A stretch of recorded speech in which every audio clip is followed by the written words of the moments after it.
All right, Tad, we are recording and really want to thank you for coming on, Tad. To give everybody some context, Tad reached out to me a few weeks back to tell me a story of an experience that he had.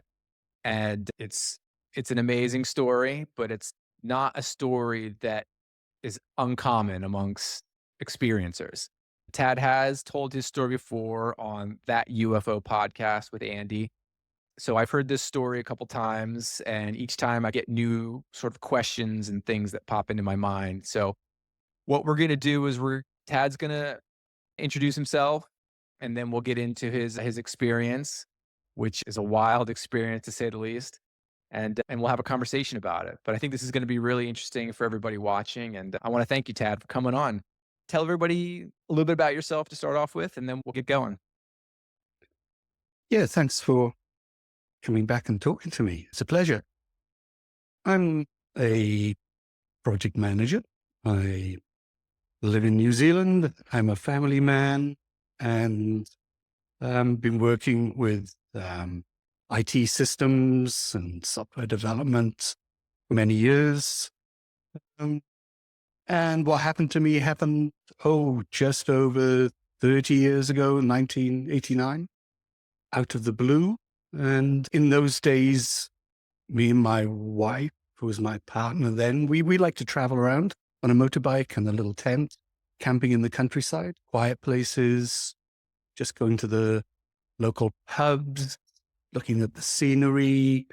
And often we like to stay in places that were very quiet, but just maybe asking a farmer or asking around, no major plans. Is there anywhere we can put up a tent for a night? What wonderful. Like it was a different time back in 1989 as well.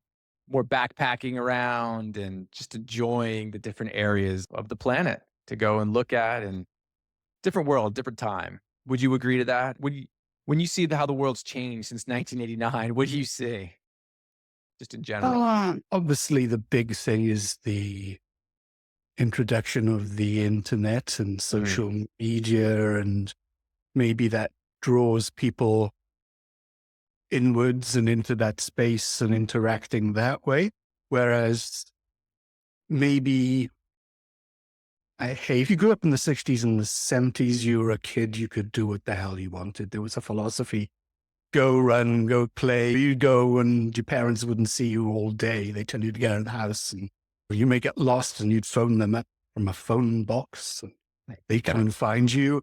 And that sort of then moved on into when you were teenagers, you developed this lust for exploration. A lot of us toured on your bikes, and then you got a motorbike, and we explored all over Great Britain, Spain, and it just gave you that bug. So that's maybe different, but a lot of people still do that. So in that respect, that's not that different.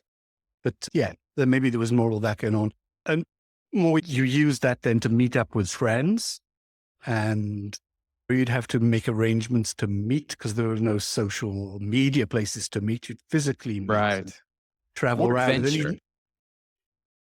There's more adventure with that because there's no cell phones. There's no, hey, meet me here at this time. And if I don't know where you are, I can call you right away. You could have a day where you don't run into the person you were planning on meeting. You can just go and have an adventure, and because you didn't have a choice. Yeah, and then you meet people. You might be camping in somewhere in the field. You meet people, and maybe you have share a meal, and then they become friends. And then somehow you telephone them months later and say, "Hey, I'm going here," and you'd meet up that way. It's amazing. I'd love for you to take us to your adventure in England, where I guess this took place. So this is 1989. You and your now wife Sarah were there. And you guys are is it in the south of England that this takes place? Yeah, the southwest borders-ish, England and Wales. We lived in Wales. It was the start of our summer holiday, and we were going to tour around some of the backwaters in that area, Herefordshire, Gloucestershire, further north. And we started off at Stratford-on-Avon because I wanted to see a play in the Royal Shakespeare Company theatre there. And it was a Midsummer's Night's Dream. And so we just drove into that general area, drove down some country lanes, and found a little village shop and said anywhere we can put our tent for the night. And we were introduced to a farmer who said, "Oh yeah, I've just mowed all the wheat in this big field. You can go and camp anywhere you want down there." So that's what Mm. we did. We drove to the middle of this huge field where the crop had recently been reaped. There was lots of stubble around, and we were drawn to an island of trees, a little copse of trees with a small pond next to it, right down in the middle of the field. Hey guys, I just wanted to take a quick moment to thank you all for tuning in. If you're enjoying this episode and want to help us uncover more mysteries of the universe, don't forget to support Curious Dimension. If you're watching on YouTube, go ahead and hit the like button. It really helps get this content in front of more people who are curious just like you. And while you're at it, subscribe to the channel so you never miss an episode. Don't forget to click that notification bell too, so you're the first to know when we release new content. For those of you listening on your favorite podcast platform, make sure to follow or subscribe to the show and leave us a rating and review. It helps more than you know. And whether you're watching or listening, I'd love to hear your thoughts. Drop a comment below or send me a message. Thanks for being part of the Curious Dimension community. Your support keeps this journey going. And put the tent up, and we gathered loads of the stubble and shoved it under the dome tent. So we had a natural mattress. But then I also made one for putting under a ground sheet, so we could sit on that and lie out. And that done, we went into town, lucky enough to get some tickets to see the play. Very enchanted evening, great performance. Came home, and it was dark, and we drove down, trundled through the farmyard and the outhouses into the field, and we settled down, made a cup of tea, beautifully clear skies, starry skies, warm evening. Very content, very happy, not a care in the world. Just had a cup of tea, and Sarah decided to just tidy up the tent, the area, and get all the bedding ready. And I thought, I'll just do some stargazing and lay back on this lovely soft mattress I'd made earlier in the day. Can you describe the sky at that point? Because I've heard that in the South, I've been to the south of England and I've seen how there's very little light pollution. But can you talk about like the amount of stars that were out this night and any cloud coverage, anything like that? No cloud. There was enough moonlight that we didn't need torches or anything to just do what we were doing. I think the moon was fairly low in the sky, so wasn't really impeding the stars. Thousands and thousands of stars. Yeah, you're out. Basically, there are these tiny lanes connecting like a few houses in a village, and then a little way off there'll be a farm, and then lots and lots of farm fields around. So there's no street lighting in that area. Fascinating. So Sarah's tidying up the tent. You're doing a bit of stargazing. And what happened next? What happened next was I was lying there, and the normal thing happens. Your eyes adapt, and you see another layer of stars, and you get more and more engrossed in what you're doing, and maybe you see some more of the fainter stars again. But that process accelerated beyond anything I'd experienced before, and it got a grip on me until it seemed as if my whole awareness, my consciousness was being sucked into the sky. It's hard to explain, but it was as if I was now, part of me was located right up there in the stars I was seeing. And there seemed to be grids. I'd see a grid of stars and then move whoosh beyond that grid. And then there'd be another grid. It's a bit cheesy, like in the science fiction movies when they go into warp drive, or they show a wormhole and then whoosh, you just go flying down that hole and everything's rushing past. It was a bit like that in slow motion. Maybe we should just clarify for everybody. You and Sarah were not partaking of any substances to alter consciousness at this point. You guys were totally sober, hanging out, correct? Yes, I did have a bottle of beer at the theater. Right. But that was a number of hours ago. It was a Whitbread and White Shield. It was a traditional beer I'd never come across, and they had a second fermentation in the bottle. So it was very modest. Okay. Thank you for clarifying that.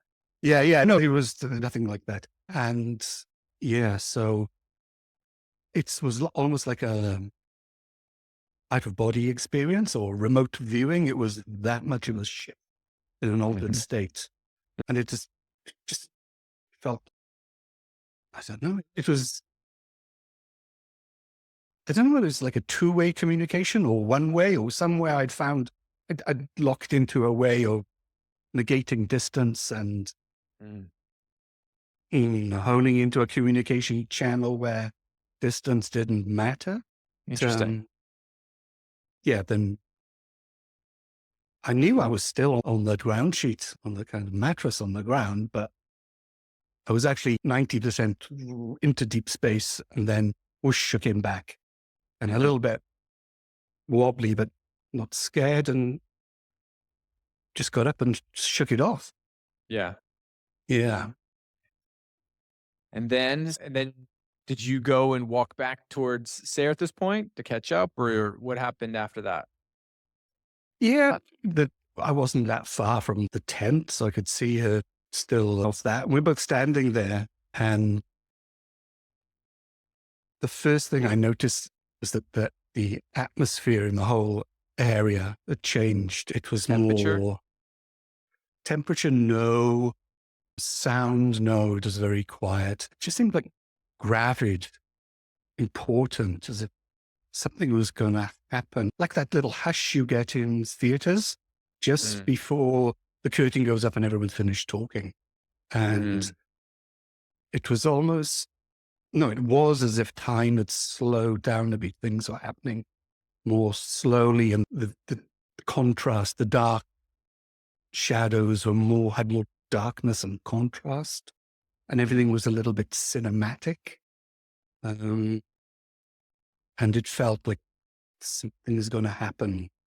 And it was at that point I noticed in the trees not far off that there were these little colored lights. I could call them fairy lights. They were like the size of ping pong balls, say.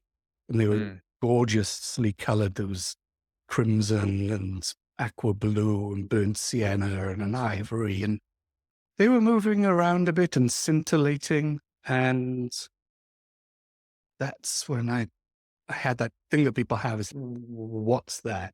That's not supposed to be there. So you think, oh, I know. I think there's some lights over the fields, the other side of the river plain, and I'm just Mhm. seeing them through the branches. Sure. And then you think, no, don't be silly. They're in the branches. So that's when I said to Sarah, do you see that? And she said, yeah, I can see that. It's mesmerizing. And are the lights different colors? Is it just does it what is it? Can you describe the lights a little bit more? Yeah, they're tiny orbs, Ah, okay. like the colored Mhm. orbs. But, Mhm. but the color, each, there's a green one, there's a blue one, there's a red one. And they're There's, through the trees? Are you looking at these through the trees sort of a thing? they're actually in the trees, They're in the trees. halfway up the trees, semi-obscured, not obscured, Mhm. showing themselves, not showing themselves, floating up and down, getting brighter and dimmer, scintillating. Mhm. It's designed to draw you in. The Mhm. only thing, it reminded me of being a child and lying underneath the Christmas tree and looking up through all Mhm. the stems and the branches and the darker areas and seeing the Christmas fairy lights. Yeah. And that feeling of magic about it as well.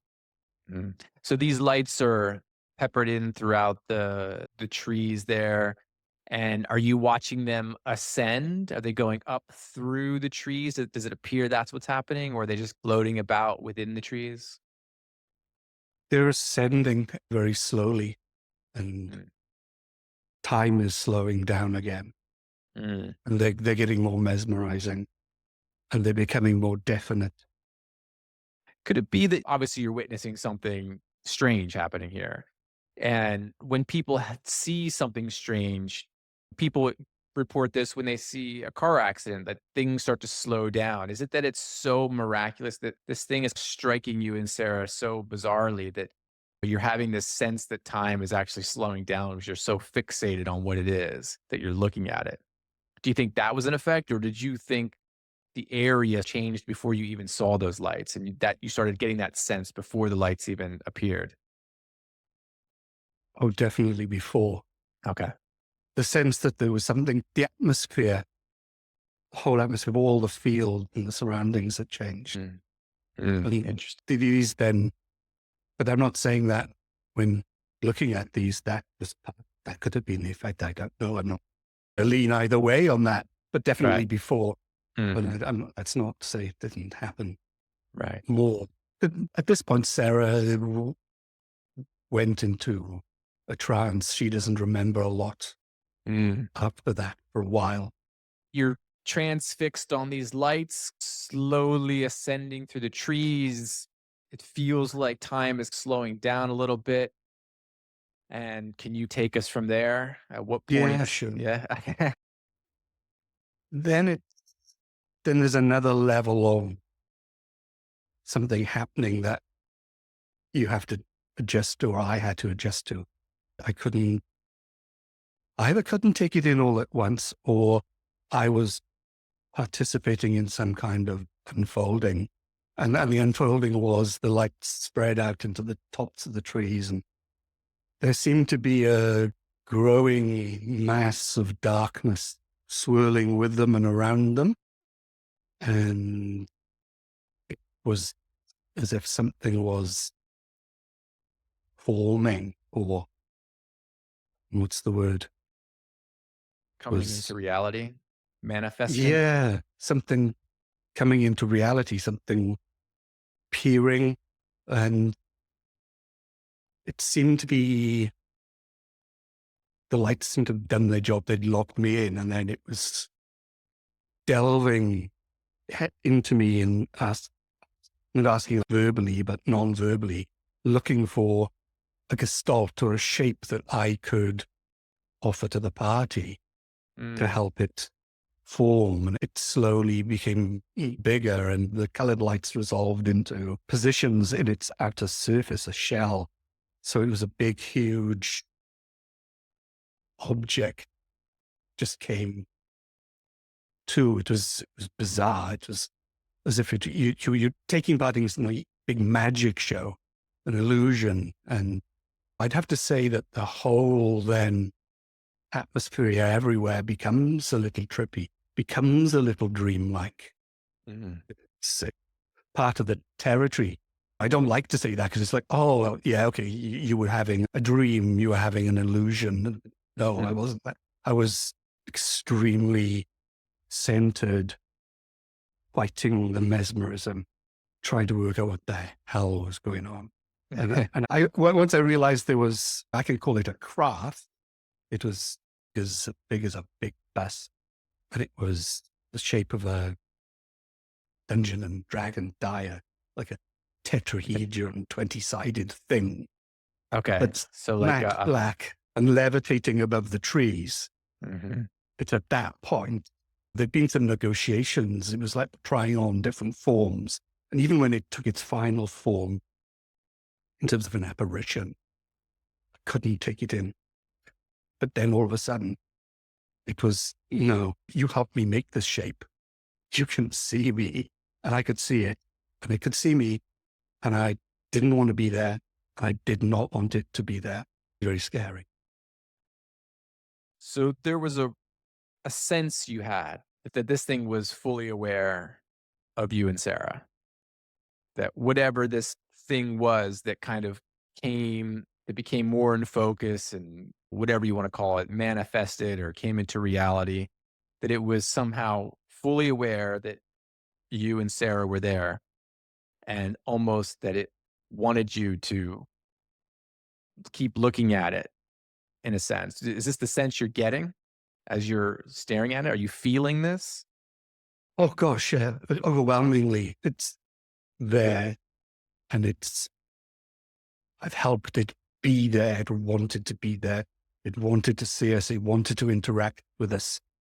It's there. We're there. It's so close. It's as if at that part, I was almost thinking somehow I've triggered this by the stargazing.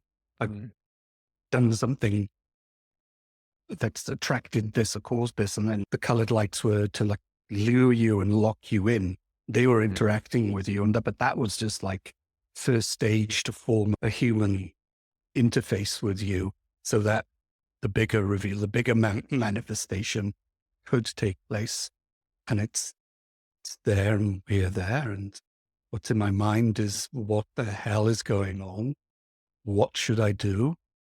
And I got some kind of understanding or message. And at the time, I thought, this isn't me. This isn't me thinking. It's like I've tapped into my subconscious or collective unconscious. There was like a message. It said, what is this? The answer, what could you mean, is that this is the other. And I didn't know that terminology at that time. It was, this is the other. Mm-hmm. And then they said, this has always been going on, just not to you. This isn't totally bizarre. This is a common event. I didn't know it was a common event. I didn't think it could be, because it seemed like a spectacular, theatrical magic show. Even at that time, I didn't even think this is a UFO encounter. I had no reference, because I'd only got that from a few films and books, and it wasn't like that. And the other thing was, if you want to stay safe, you should move away. That was like the thought you had in your mind, or you felt like this was communicated to you, or you felt like, or this was your sense, I need to get out of here. This is clearly an unsafe situation. That's what I had next. But that message, it wasn't me. That was something like a trite kind of message coming from somewhere. It wasn't me. It wasn't my thoughts. It seemed to be, I know you could call it a download, or an ancient human memory, or something bigger and more basic, because I didn't actually go into the thought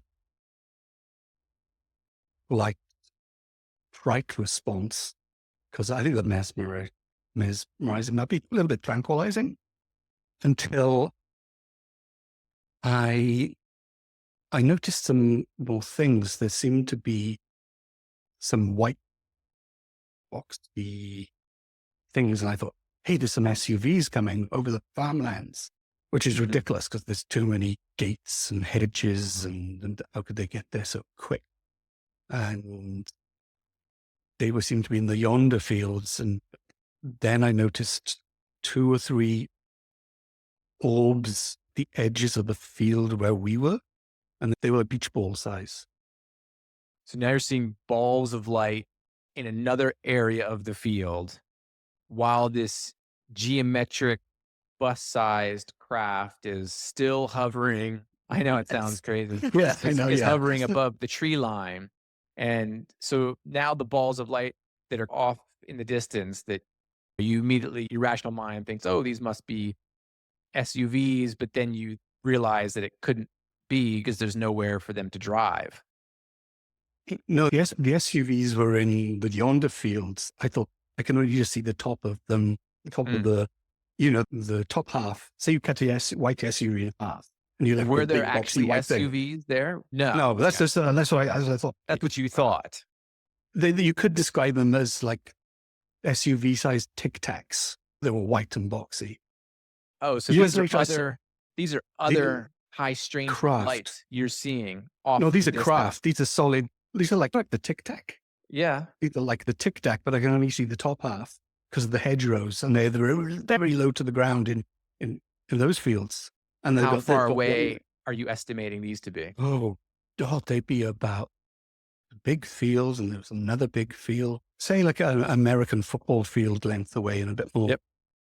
Okay. So now your attention is over there, and you're looking at these Tic Tac type objects that are off in the distance, about a football field's away, while this geometric bus-sized craft is still above the tree line. Yeah, and the trees are right next to us, and right next to our tent. What's your distance away from the geometric craft that's above the tree line at this point in time? Like, how could you throw a baseball at it? Oh, easily. Tennis ball. Oh my gosh. Okay. All right.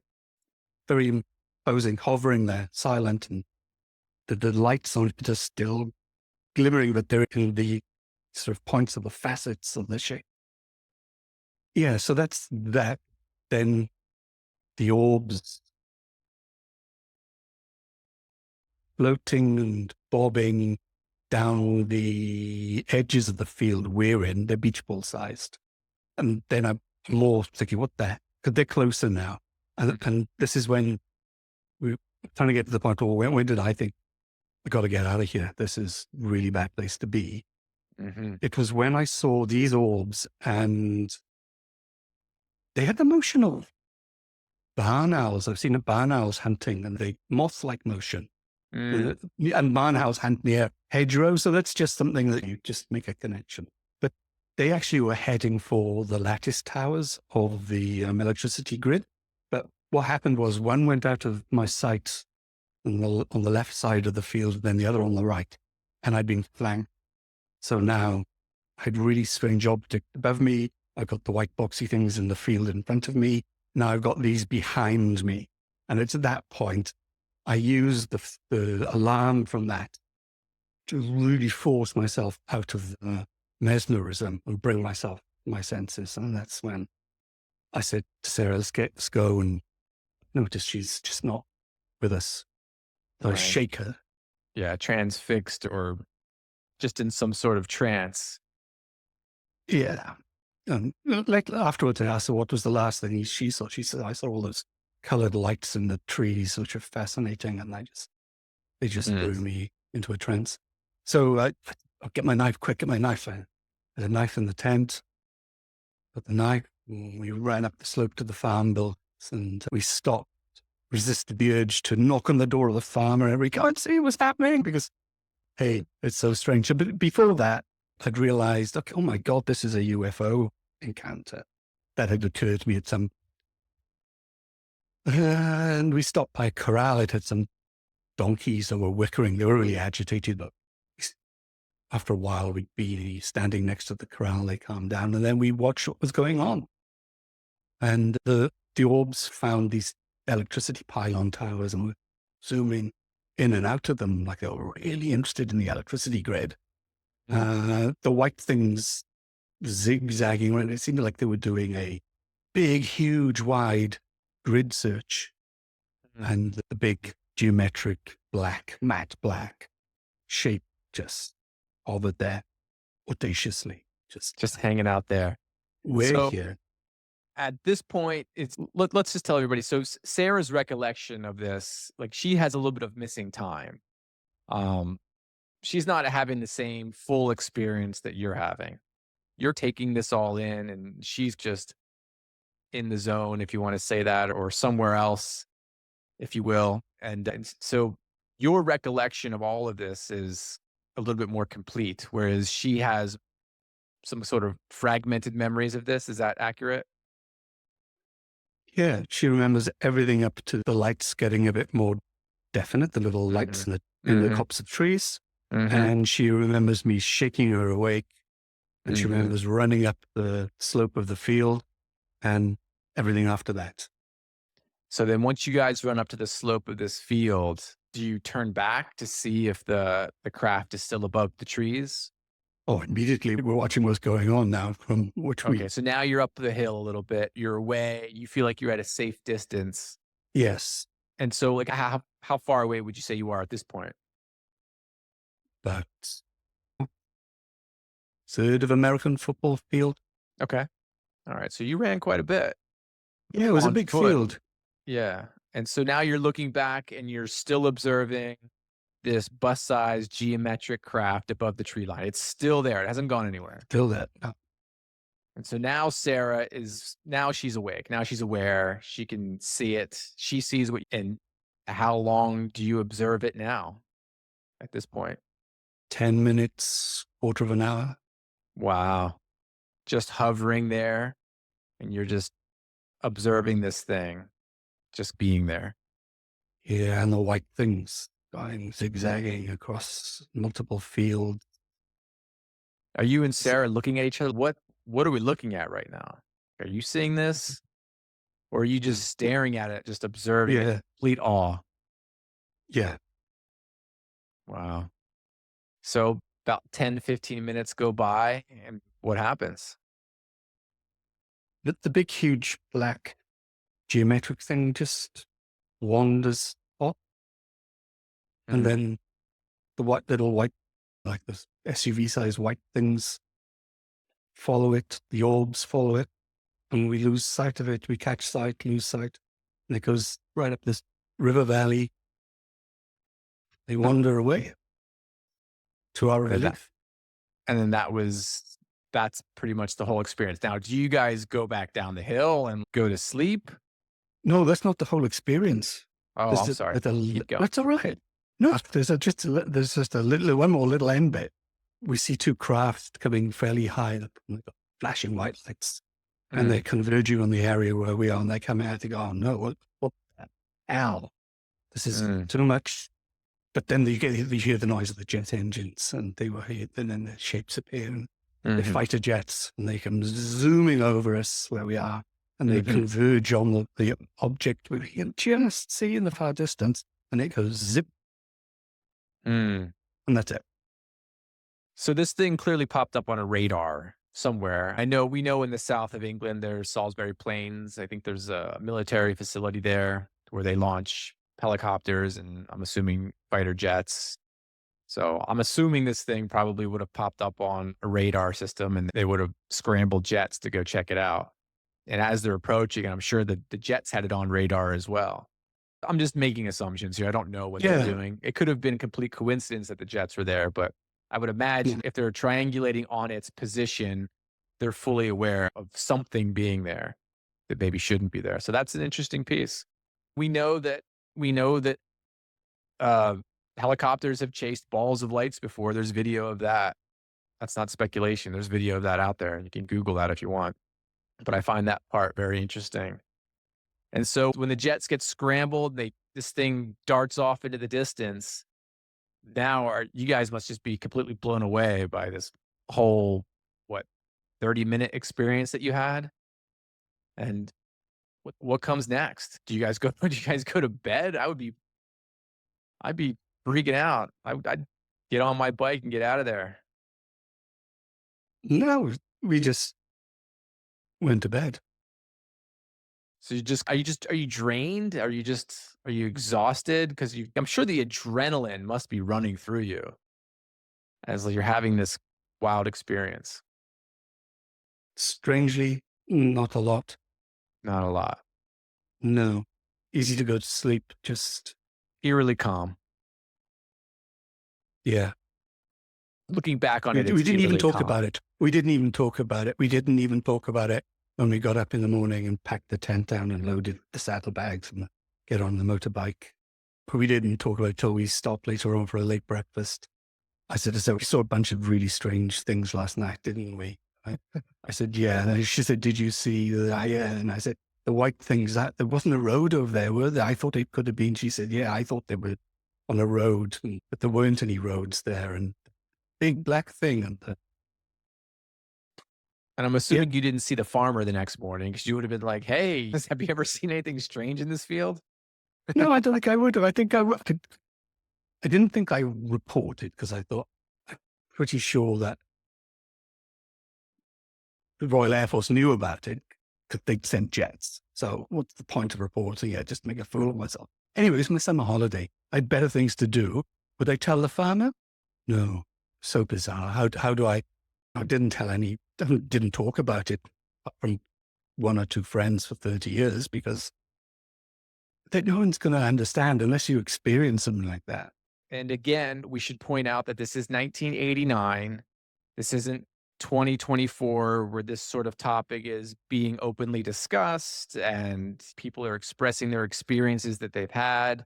This is 1989 where this is right. Nobody's talking about this in 1989. And if you do, you're labeled as a kook. You're probably the first thing everybody thinks is, you're just seeing things you were dreaming. It gets written off very quickly. And it still does to a certain extent in today's, but it's becoming more open. People are more open to this idea that these strange occurrences have happened. And yeah, so that's not hard to swallow that you probably wouldn't have told a lot of people about it. Maybe one or two close friends in 1989. Yeah, that makes sense. Yeah. You get towards the end of your career, you come up to retirement like I am now, and you don't care anymore. You talk about it. You don't care.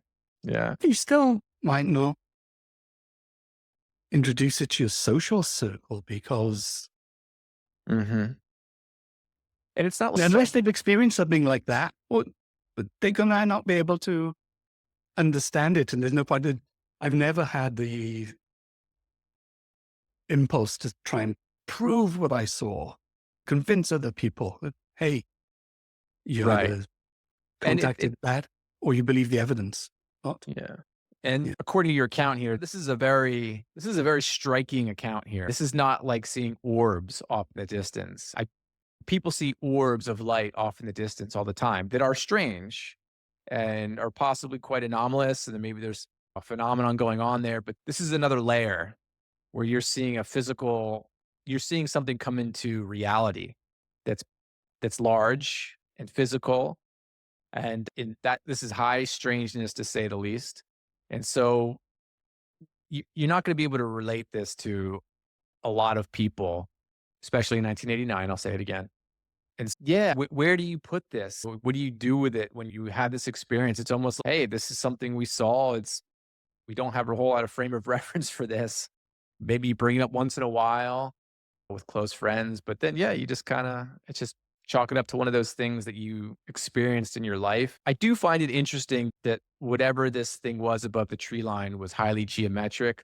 I have heard accounts like this. That's not an uncommon thread where there's some sort of geometric thing coming into reality and people feel like that thing is interacting with them or it is at least aware of them. I've heard things like this before, which I find very interesting. I myself, I've never had any high strangeness accounts. I've never seen anything like that, but I've heard enough stories to make me ask a lot of questions. And yeah, and I don't discount what you're saying. I think you're describing it. I think you're describing what you saw, what you guys saw that night. And it's just Yeah. That's very it. a very weird experience that very few people have on the planet. Yeah. More than you think. Mhm. That my sort of experience happens regularly and is reported regularly, Mm. but where does it go? I was listening to an interview with a guy called Stan Gordon the other day, and he's been taking accounts since the early 70s. Mhm. And he says this sort of thing happens week in, week out. And it's what is happening. It's a particular type of anomalous experience, particular type of UFO, maybe. Mm. Maybe it's the main thing that happens, these sort of geometric shapes. And some Mm. people say it's to do with plasma or plasma intelligences and associated with certain locations and chalk soil and underwater Mhm. movements and piezoelectricity, earth lights. That's it's fascinating, all the different varieties and what it couldn't be. But Mhm. I would say I did try and find out, has anybody else seen anything like what I saw? And I had two avenues to investigate. Someone said, I read a book once and the type of thing you encountered, I recorded. There are a couple of anecdotes in a book and this person couldn't remember the book. Meanwhile, I come across a painting of those white things in a crop field. Mhm. And I show it to Sarah. I said, you recognize those? She says, yeah, I recognize those. Mhm. And then I finally find this book and there's an account of a really similar event happening. And then in the next day, this guy goes back to the fields where it was happening and there's a crop circle there. Mm. Funnily enough, this is in near Avebury and Alton Barnes. They go sort of Mhm. bore him down. Mhm. This guy says, but I don't think it's anything to do with the crop circle, which is Mhm. odd because next day in the same field where he Yeah. sees this. And come across stories where light orbs and things are seen above crop fields. And then the next day there's a crop circle. Mhm. And so that gives me an inkling. It's not even a theory. It's just an No. inkling that maybe what we saw was the setting up of the conditions that would latterly precipitate a crop circle. Mhm. Maybe, Maybe. Yeah, I maybe mean, not. yeah, there's certainly light phenomenon associated with the crop circle topic. That's totally clear. Not sure if you've seen any of my episodes with Jeff Wilson on the United States crop circles, but they have identified certain markers that are around when they observe a formation that is not man-made. And there's usually electricity power lines around, there's usually water around, and typically they're near some sort of ancient burial mound. In the US, we have these Native American burial mounds like Serpent Mound, Sipe Mound, Hopewell Mound. These are ones in Ohio. These are the ones we've described in great detail. And I just spoke to Jeff yesterday. We recorded part 3. And yeah, the crop circle phenomenon is a difficult one to talk about because it's just an unsolved mystery, right? There's so many questions about that, but there seems to be a clear indication that there are these markers, these identifiers that are associated when a formation arrives. And I think there's really something there. I don't know what it is, but it is absolutely intriguing. It's a giant mystery, lots of questions, and I don't there's 2 sort of trains of thought with the UFO phenomenon. There's this nuts and bolts conversation that's happening that I think a lot of people are wrapping their heads around because it's something physical and you can grab a hold of something that's from another planet that arrived here in a spacecraft. That's something very tangible that we can associate with our current culture because we're sending rockets out into outer space. And so we can wrap our heads around that. But when you take it to another level, when it's something that's not quite physical, or and it's something that's maybe, let's just use the spiritual realm, if you will, and then that becomes into something physical, this gets very slippery. It gets very difficult for people to wrap their heads around. And I think that kind of goes hand in hand with the crop circle phenomenon because people see this thing that's there now, but wasn't there and it shouldn't be there. And there's all these other high strangeness things associated with it. And so it gets very difficult for people to wrap their heads around this. And I've been studying this for a long time and I still go back and forth with it all the time. So I don't know where I'm going with this, but it seems to me that there's something very strange going on around the crop circles associated with lights, associated with strange craft. And you're not the first person to report saying things like that. Yeah. Yeah.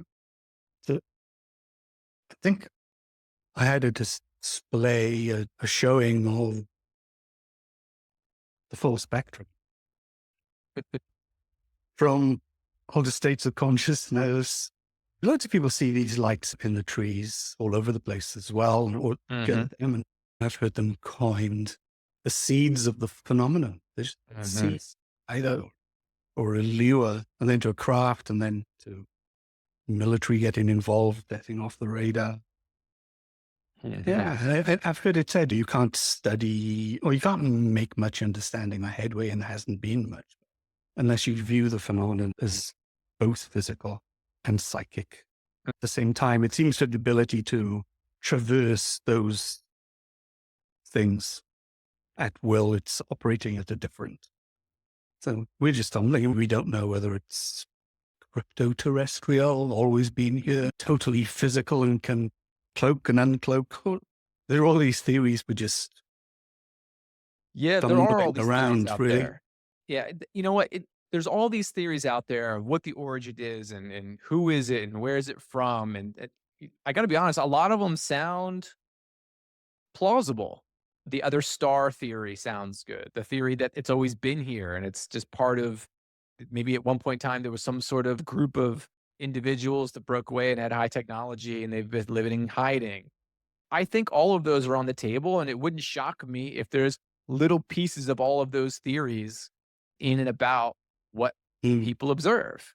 And I don't see why it has to be an all or none thing. I think you could have things that are quite spiritual and very strange and coming into reality, what you saw. And then I think you could have a very real nuts and bolts aspect to this that has been here all along or has come from another star, and there's that too. I think there's a lot of strange things going on.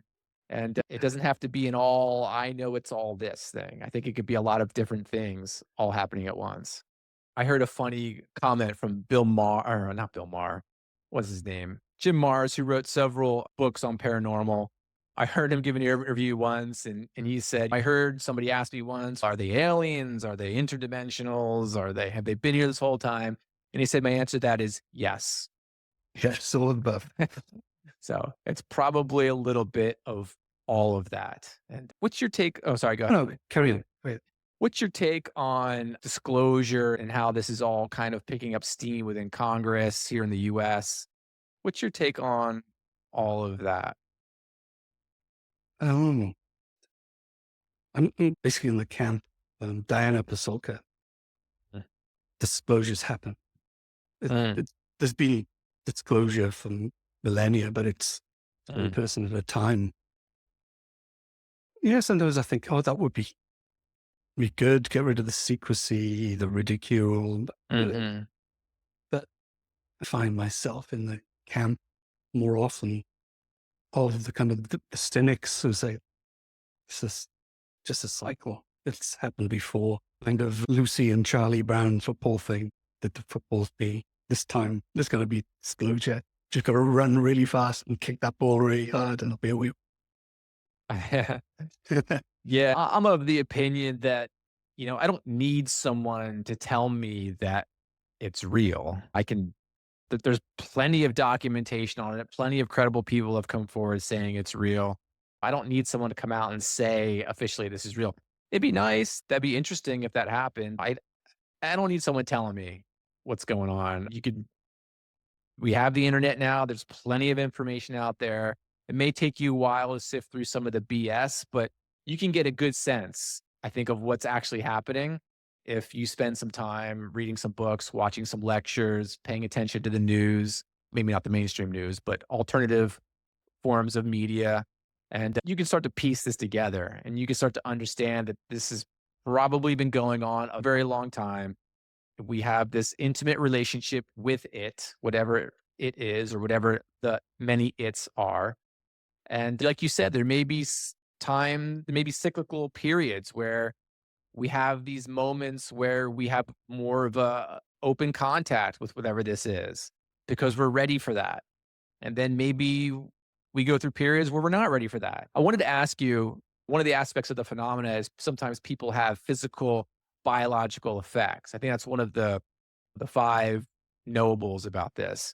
Did you and Sarah have any sort of sunburn or anything like that on your skin? Did you notice anything like that? No, nothing like that. What about the so-called like hitchhiker effect where people sometimes take things home with them and they start to experience things in their house? Did you guys experience any of that? Not, no, not in the house we were in at the time. But a year later, we lived in an old house that had a little bit of a presence. But was that a hitchhiker or was that just something to do with that place? Hmm. Hard to say. Yeah, just maybe Mm. stretching it to say it's a hitchhiker. Yeah, you don't want to go too far with these topics, but I've said this before on this show. What these topics do is it gets you interested in things. And these conversations can be jumping off points to get you interested in history, archaeology, science, technology, mathematics, all these things that boost these real subjects and these real industries that we have right now. And so I feel like these topics, they really spark the brain and get you thinking about things that are really going on. And I think that's healthy as long as you treat it as a tool and you treat it as a real curiosity process and just ask lots of questions and try to figure out what the heck is going on. Or not. Just Or let mystery be. or Don't not, mind, yeah. maybe sometimes you just got to say, beyond me and stop gnawing at it. Sure. I, I think that's important to have phases like that where you put it down. Yeah. Put it down and go do something else. So Or maybe that's the ultimate thing, like the crop circles. mm, It's great because it is a mystery. mhm. And Yeah. you're not going to be whole until you recognize you've done your research. Not because you think you found the answers, you just like, what is, like you said, use it as a tool. What's the usefulness of it? Mhm. Yeah. Tad, this is a really fun conversation. Your experience is definitely wild, but not super uncommon. I have heard things like that before, and I want to thank you for coming on and sharing that. Is there anything else you wanted to say before we wrap it up? No, just thanks for the conversation and the time. I enjoyed it too. Yeah, for sure. Let's follow up again soon. I'm gonna hit the record button. Thanks everybody for tuning in. Catch you next time. Thanks for watching the show. I hope you guys are enjoying the content. If you're finding any value, please hit that subscribe button, that like button, and leave a comment. It doesn't cost you anything, and it really helps out the show.